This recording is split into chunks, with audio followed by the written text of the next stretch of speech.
Okay, be honest with me for a second. Have you ever looked at someone, maybe it's a deeply frustrated colleague, a difficult family member, or hey, maybe even yourself in the mirror after a particularly rough day, and thought, what is wrong with you? Right? It's this universally judgmental question that just pops into our heads. We've all been there. We get totally exasperated by difficult behavior because in the moment, it just doesn't seem to make any logical sense to us. We just assume they're out to make things harder. Well, welcome to The Explainer. Today, we are unpacking a profoundly insightful and, honestly, paradigm-shifting approach to human behavior. We're drawing directly from Oprah Winfrey and Dr. Bruce Perry's exceptional book, What Happened to You? They present a perspective that is not only deeply compassionate, but is grounded entirely in hard biological science. We're going to explore the actual neurological why behind the way we act. And trust me on this, by the end of our time today, you're going to completely change how you view your daily interactions. Okay, let's dive right into this. Section 1. A crucial paradigm shift. Reframing human behavior. Now, this reframing is the absolute foundation for everything we're going to look at today. It literally changes the entire lens through which we view ourselves and the people around us. Just look at the left side here. We have our default reaction. What's wrong with you?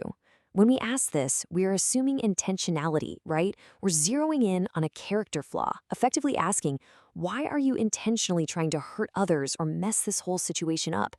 But on the right, we have the paradigm shift. What happened to you?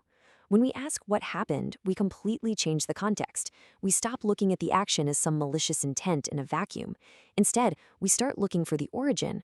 We recognize that a huge chunk of what we do comes from patterns that were hardwired into our brains at some point in our past. And this brings us to a quote from the book that perfectly captures this shift. It's not about your flaws, but about what did your brain go through that makes its behavior explainable, reasonable, and even expectable. Let that sink in for a moment. When someone is lashing out or completely shutting down, it is actually deeply logical to their brain based on its past experiences. It's a biological necessity for them right then and there. Understanding this gives us actual, usable clues for what could help rather than just getting stuck in unhelpful judgment.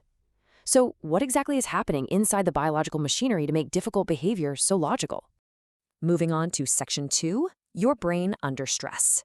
The biology of reacting.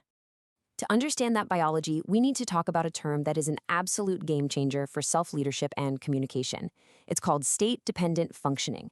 This is the scientific concept that the functioning of our brain depends entirely on the current state of our body and mind. Put simply, your brain does not always operate the exact same way.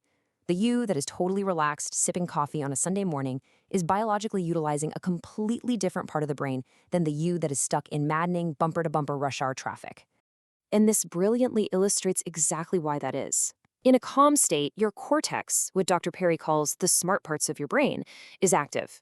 You've got full access to rational thought, elaborate reasoning, complex problem solving, the whole shebang. But in a threatened state, when you're afraid, angry, or stressed out, that cortex is literally tuned out. Your lower brain becomes the boss. Your entire system focuses solely on surviving a threat through fight, flight, or freeze. Those complex reasoning functions are literally lost to you in that moment. So knowing that stress actually locks us out of the smart parts of our brains, how do we ever resolve a conflict? How do you talk to someone who is actively upset? Well, that brings us to Section 3, the path to connection, navigating conflict effectively. Dr. Perry outlines this highly effective 3-step sequence of engagement for practically any time you need to address a difficult topic. Step 1, regulate. You must first find a calm state to soothe that panicked nervous system. Step 2, relate. Establish a safe connection based on positive interaction. Step 3, reason. Only then can you actually discuss things rationally using the cortex. And remember, this applies to any human being, regardless of their age, their gender, or whatever the situation is. But here is the absolute crucial takeaway. You cannot skip to step 3. We make this critical mistake literally all the time, don't we? Someone is deeply upset, their lower brain is screaming that they're in danger, and what do? We try to reason with them. We throw logic at them. But our brains process information sequentially, from the bottom up. The lower brain processes the situation first just to determine safety. If it decides you are a threat, the cortex remains locked up tight. You absolutely cannot expect a fruitful, logical conversation without first soothing the nervous system and proving that you're safe. Now, understanding how to navigate a single stressful moment is fantastic. But how do we handle this over a lifetime? Let's look at Section 4, Building True Resilience. how stress changes the brain. To really get resilience, we have to talk about neuroplasticity. As you can see here, it's our brain's incredible ability to change and grow throughout our entire lifespan. Our brains are not fixed. They are constantly wiring and rewiring based on what we experience every day. But here's the million-dollar question. What kind of experiences actually build our resilience up, and what kind break us down and leave us traumatized? Now, what's really interesting about this slide is the stark contrast in the quality of stress. On the left, we have stress that builds resilience. This is stress that is predictable, moderate, and controllable. It has a clear beginning and an end. When we face this, we are basically flexing our stress muscles. Just like practicing a physical sport, it improves our ability to handle future challenges. But look over at the right, stress that traumatizes. This is unpredictable, extreme, uncontrollable, or prolonged. This does not make you stronger. It causes an overreactive stress response. That means the next time this person faces even a tiny dose of stress, their system is going to react way more severely than before. It highlights exactly why we need clear boundaries to keep our stress manageable, which actually leads us perfectly to our final fascinating concept. Section 5, the power of disconnecting, rethinking dissociation. Whenever we hear the word dissociation, we usually think of it strictly as a bad thing, right? Like a severe clinical problem. But fundamentally, dissociation is a biological survival response to an inescapable threat. It's the exact opposite of that active fight-or-flight response.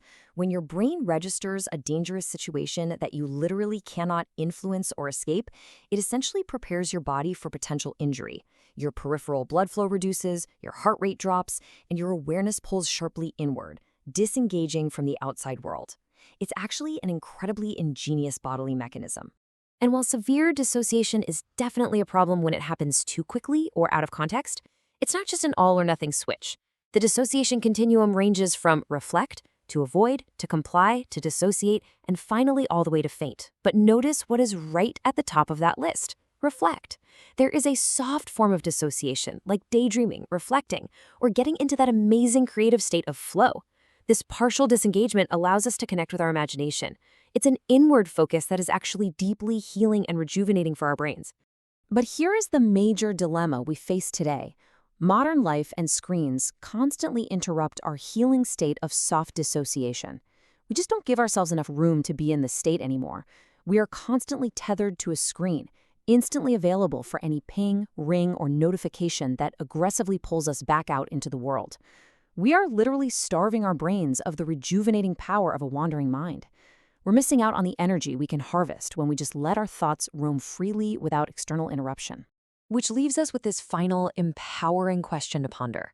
Where can you build boundaries today to let your mind safely disconnect?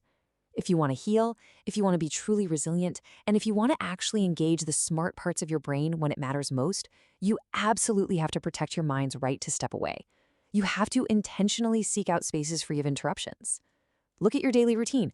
Are you making room for your brain to simply reflect? Thank you so much for exploring this science with me on The Explainer today. Keep asking what happened, protect your peace, and I'll see you next time.